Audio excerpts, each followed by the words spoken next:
DIY number 1. What you see here is a little plastic bunny. It was blue. I picked it up at the Dollar Tree and I painted it with the Spanish moss acrylic paint. Now I'm just going in with my glue gun and I will be adding Spanish moss all over this little bunny to create sort of like a bunny topiary. First of all, I would like to give a shout out to my friend Leah, otherwise known as, or also known as Junkernecker. She gave me the idea for this little bunny, and I have left her link in the description box below. I ask if you don't know Leah, go over and check her out. She is an awesome content creator. Even more than that, she is an awesome friend.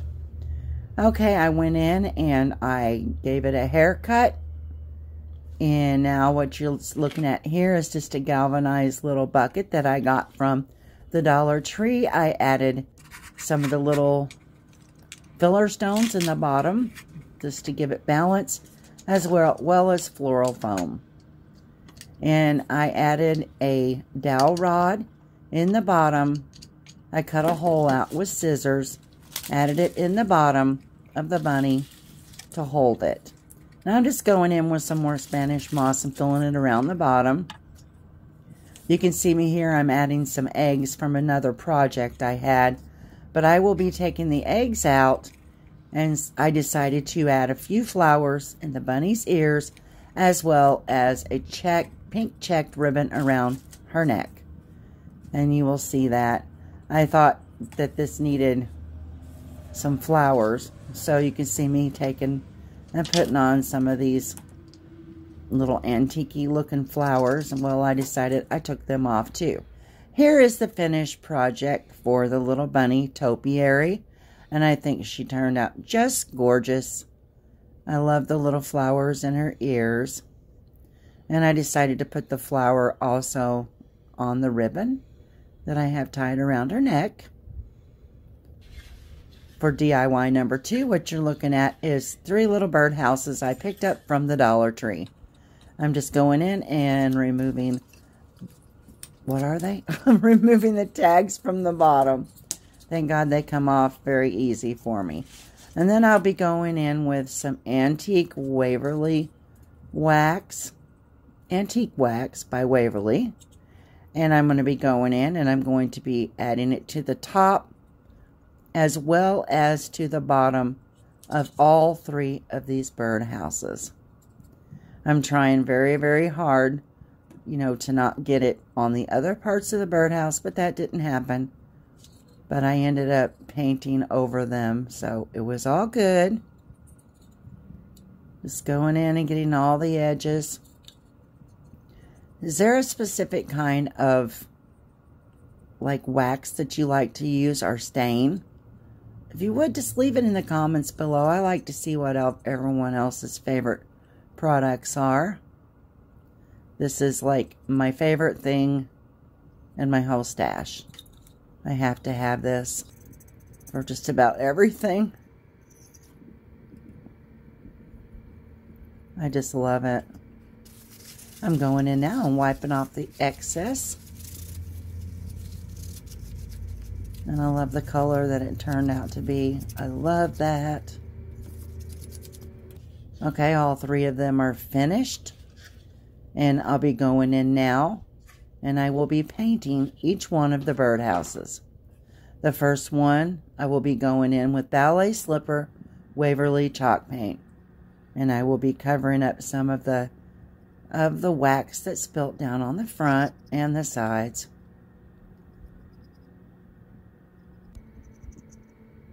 I love this shade of pink. Oh my goodness. It's perfect for this time of year.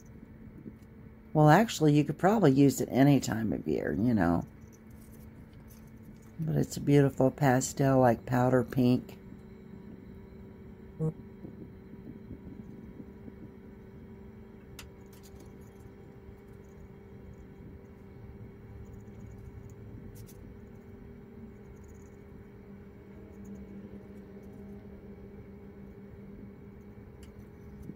Just going around and finishing the last part of it right here.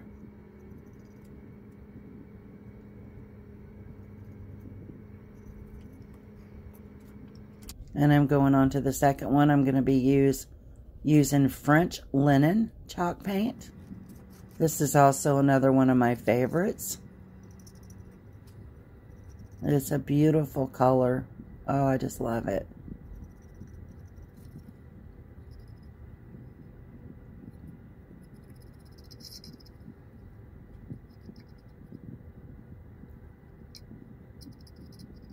And I'll be doing the side and the back as well, just like on the other one.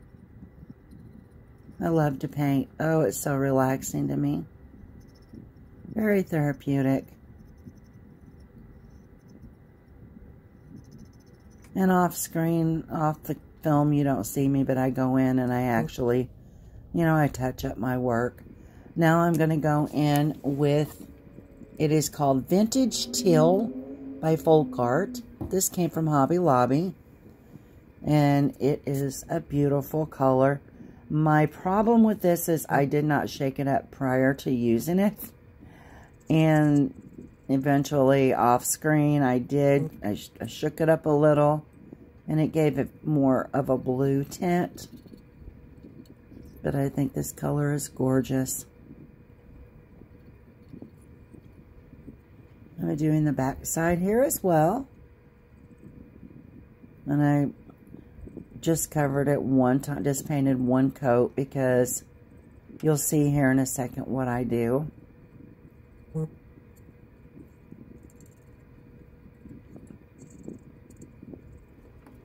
Okay, now I'm going in. This is a napkin I got from the Dollar Tree. There was 2 packages I seen, 2 different kinds, and I was like, oh, I love the print on this with the butterflies and the flowers. And so I'm just going in here and I'm cutting out a little butterfly. I'm trying to pull it apart here. Those are kind of hard to get apart sometimes. Okay, and I'm going to go in. I was going to use a paintbrush, and I thought, no, I better use a sponge. And I'm just going in and adding, just trying to get an even coat of Mod Podge around. And then I'm applying the little butterfly, and I'll add more Mod Podge to the top. And I'll take a rag, and I have to clean it off a little bit because I went a little heavy-handed with the Mod Podge. And then I'll be going in and cutting out another piece for the front. This is my second try with Mod Podge since I've started crafting. Only my second time. My goal is to get it where I have no wrinkles and no bubbles forming. But what I thought I should have done was sprayed it down, with a little mist of water on the napkin first prior to putting the Mod Podge down, and, prior to applying it to the birdhouse, because I've seen several people try that.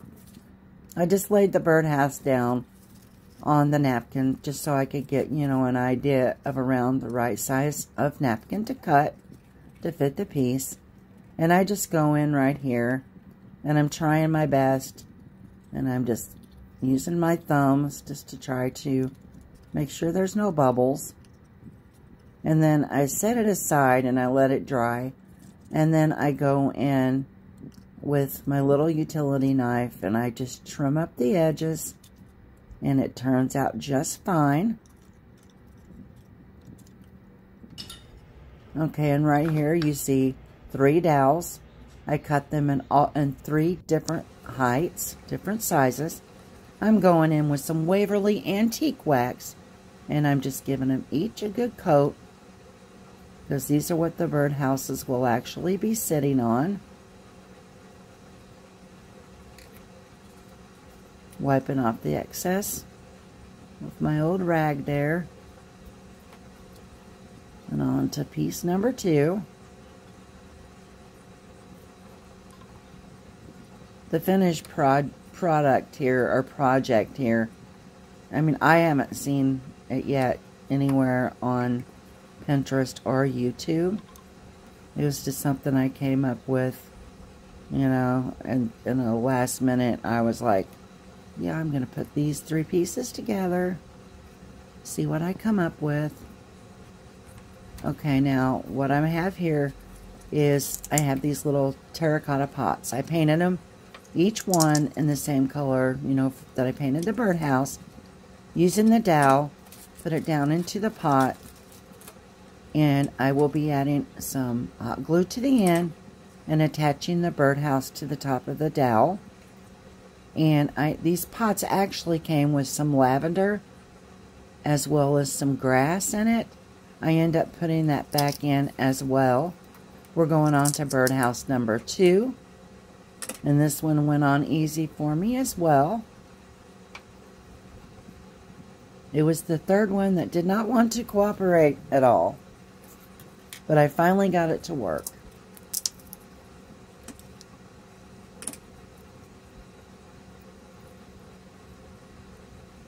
I thought about using E6000 because, you know, I'm planning on keeping these for a while.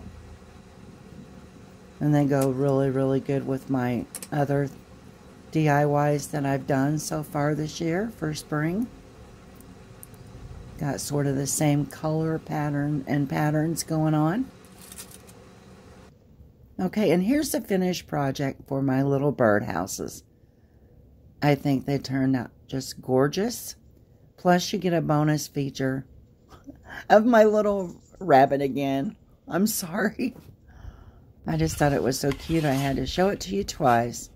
Okay, here we have 3 bunny cutouts. I ordered these from Amazon. I went to the Dollar Tree to try to find them, and Dollar Tree was completely sold out everywhere I looked. What you see here is scrapbook paper that I got from Joann Fabric. It came in a book with several different pages, and I just picked out 3 floral prints that I thought would go really good for these bunnies. And I'm just cutting it out here, as you can see. Trying to stay in the lines. It was kind of hard to see it. The lines that I, you know, traced out with all these little flowers. I love this pattern. The colors, the florals almost look black, but they're actually a very deep green. And I just love, I love green. That's also one of my favorite colors. Go around here, got him finished. Realized needed to trim up the end. Then I'm going in with a glue stick, and I will be gluing all 3 of the papers, scrapbook papers, to the bunnies.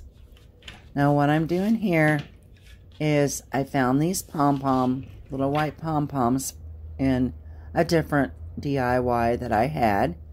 I took them off. I'm going to use them here. I add 1 to each one of the bunnies to give them a cute little white fluffy tail.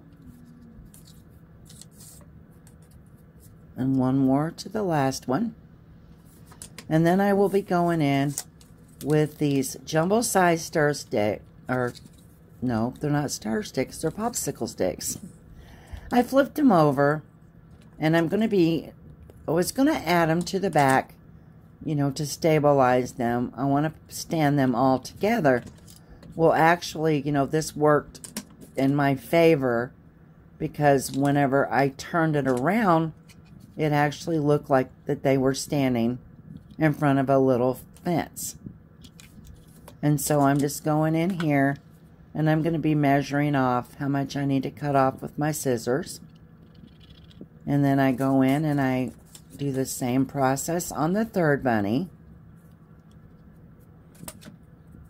And then off camera, I go in and with a white chalk marker, I go in and I paint the little fence white. And it turns out so stinking cute. These little bunnies are just adorable.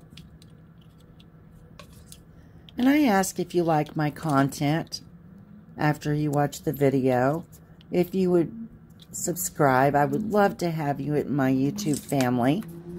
Hit the like button, as well as that post notification bell. That's going to keep you informed every time I upload a video. And here you can see I added some Jenga blocks so that I can get them to stand. And that project is finished. I'm going in trying to remove some of the glue. And here's the finished project. Also, I went in with some Waverly Antique Wax, went around the edges of each one of the bunnies to just give it